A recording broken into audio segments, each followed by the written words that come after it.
Hello বন্ধুরা, আসসালামু আলাইকুম।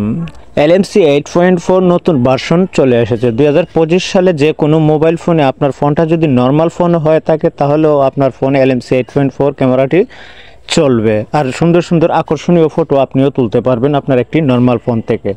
তো আজকে দেখিয়ে দেব আপনার ফোন যত কম দামি হোক না কেন আর যতই নর্মাল হোক না কেন এলএমসি 8.4 আপনার ফোনে আজকের পর থেকে সাপোর্ট দিবেই দিবে। তো চলুন শুরু করা যাক কীভাবে সেই এলএমসি 8.4 ইনস্টল করবেন, এই নতুন ভার্সনের যে এলএমসি 8.4টা রয়েছে সেটা। তো চলুন মূল কাজে শুরু হওয়া যাক। আমরা সর্বপ্রথম গুগল ক্রোম ব্রাউজারে চলে যাব। তো গুগল ক্রোম ব্রাউজারে আমরা সার্চ বারে লিখব উইগুকাপ। তো উইগুকাপ লেখার পর সর্বপ্রথম যে ওয়েবসাইটটা চলে আসবে সেই ওয়েবসাইটের উপর আমরা ক্লিক করব। তো ওয়েবসাইটের উপর ক্লিক করলে আমাদের সামনে নতুন এক ইন্টারফেসে নিয়ে যাবে। তো আমাদের সামনে ঠিক এরকম একটা ইন্টারফেস চলে আসবে। আসার পর আমরা উপরে সার্চ বারে আমরা লিখবো এখানে LMN। তো LMN লেখার পর সার্চ বারে আমরা সার্চ করে দেব। সার্চ করার পর আমরা একটা পোস্ট পাবো, পোস্টের টাইটেলে ক্লিক করে আমরা স্ক্রল করে একটু নিচে আসব। তো নিচে আসার পর আমরা পেয়ে যাব একটি ডাউনলোড বাটন। তো এখান থেকে দেখতে পাচ্ছেন LMC camera and XML file, এটাতে আমরা ডাউনলোড করে নেব। তো ডাউনলোড করা হয়ে গেলে আমাদের গ্যালারিতে চলে যাবে, সেটা ইনস্টল করে নেব।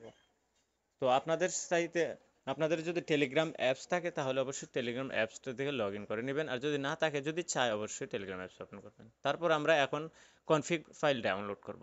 তো আমরা অ্যাপসটা আগে ইনস্টল করে নিলাম। ইনস্টল করার পর ওপেন করলাম। এখন আমাদেরকে কনফিগ ফাইল ডাউনলোড করতে হবে। তো এখানে কোনো কিছু দেখাচ্ছে না। এখন আমরা কি করব, কনফিগ ফাইল ডাউনলোড করে আমরা সেখানে এই ক্যামেরার মধ্যে আমরা অ্যাড করে নিব। তো অ্যাড করার জন্য আমরা কনফিগ ডাউনলোড করার জন্য আবার গুগল ক্রোম ব্রাউজারে চলে যাব।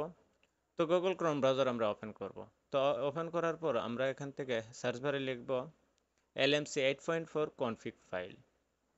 তো এখানে আমরা LMC 8.4 config file LMC 8.4 config file download করে সার্চ বারে সার্চ করলেই আমাদের সামনে অসংখ্য কনফিগ ফাইল চলে আসবে।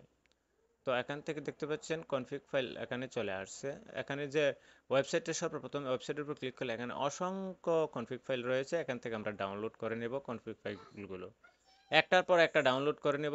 ডাউনলোড করা হয়ে গেলে আমরা সেখান থেকে ওই ক্যামেরাটা ওপেন করে আমরা সেই কনফিগ ফাইলগুলো ডাউনলোড করে এখান থেকে অ্যাড করে নেব। তো এখান থেকে আমরা এখন অ্যাড করব। সো এখান থেকে অ্যাড করা হয়ে গেলে আমাদের LMC 8.4 দিয়ে ক্যামেরা দিয়ে আমরা ফটো